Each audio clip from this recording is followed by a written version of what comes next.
Hey, welcome back to Shakesyear. We are working on Henry VI Part 3, and today we get to hear from King Henry himself, which is kind of lovely. But we hear from him in Act 2, Scene 5, and yesterday we finished off Act 2, Scene 2, so there's a little bit of recap and catch up that we need to do real quick, and I'll try to cover all of it real quick.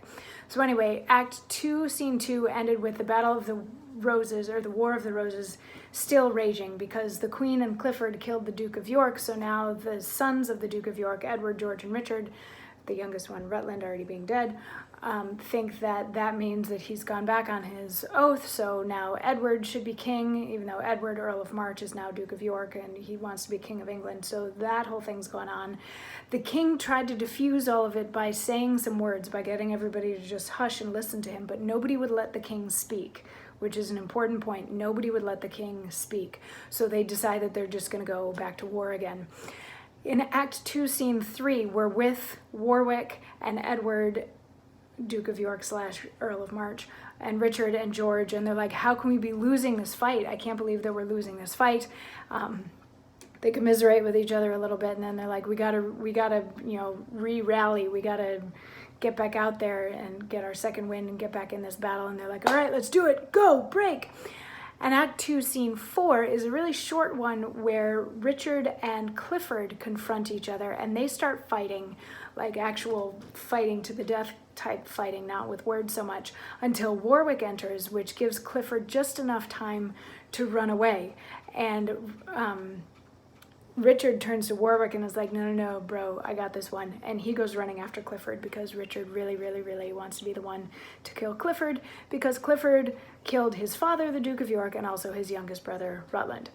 Anyway, so Act 2, Scene 5 starts out with King Henry entering the scene by himself and sitting atop a hill that is outside of the battlefield area, because if you remember, when they were telling him to shut up, they were also like, my liege, go away, because we do much better when you're not around. So he's sort of been pushed to the side in this whole thing, even though he's the king and it's his crown that they're fighting over.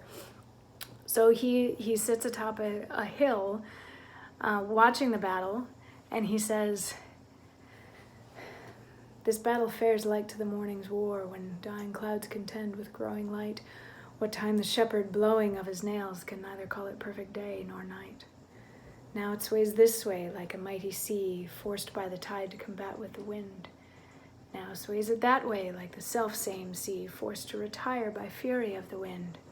Sometime the flood prevails, and then the wind, now one the better, then another best, both tugging to be victors, breast to breast, yet neither conqueror nor conquered.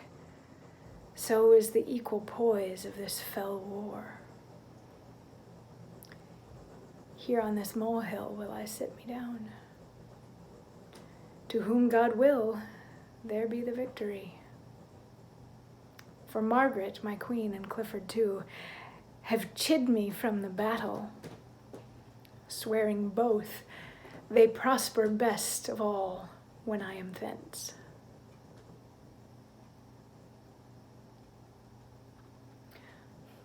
Would I were dead, if God's good will were so. For what is in this world but grief and woe? Oh God. Methinks it were a happy life to be no better than a homely swain, to sit upon a hill as I do now, to carve out dials quaintly point by point, thereby to see the minutes how they run, how many makes the hour full complete, how many hours brings about the day, how many days will finish up the year, how many years a mortal man may live. When this is known, then to divide the times, so many hours must I tend my flock, so many hours must I take my rest, so many hours must I contemplate, so many hours must I sport myself, so many days my ewes have been with young, so many weeks ere the poor fools will e'en, so many years ere I shall shear the fleece, so minutes, hours, days, months, and years, passed over to the end they were created, would bring white hairs unto a quiet grave. Ah, what a life were this. How sweet. How lovely. Gives not the hawthorn bush a sweeter shade to shepherds looking on their silly sheep than doth a rich embroidered canopy to kings that fear their subjects' treachery? Oh yes, it doth. 1,000-fold it doth. And to conclude, the shepherd's homely curds, his cold, thin drink out of his leather bottle, his wonted sleep under a fresh tree shade, all which secure and sweetly he enjoys, is far beyond a prince's delicates. His viands sparkling in a golden cup, his body couched in a curious bed, when care, mistrust, and treason waits on him.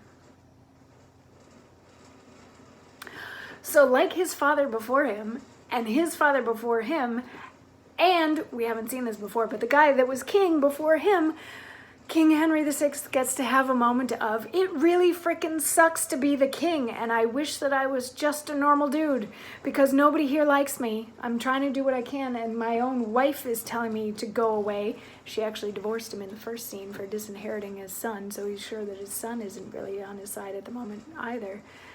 But he gets to have a moment of, oh, I wish I could just be a common man, which is also why he thinks it's not necessarily a bad thing that he disinherited his son, because to be able to give his son the gift of just a normal life, that's what he really wants. So he would love to be able to gift that to his kid instead of giving his kid this same situation where they're all just fighting over a crown and where everybody's backstabbing and conniving and plotting against one another and all that sort of thing. And this is also interesting here in Henry VI Part 3 that it gets into the breaking up of the hours in a day and the minutes in an hour and the days in a week and the weeks in a year and the years in a man's life. The whole clock thing we see also at the end of Richard II, which I know we haven't gotten to yet, but chronologically, Richard II would have taken place before this play. So it's kind of interesting. You know, Richard II leads into Henry IV, leads into Henry V, leads into Henry VI.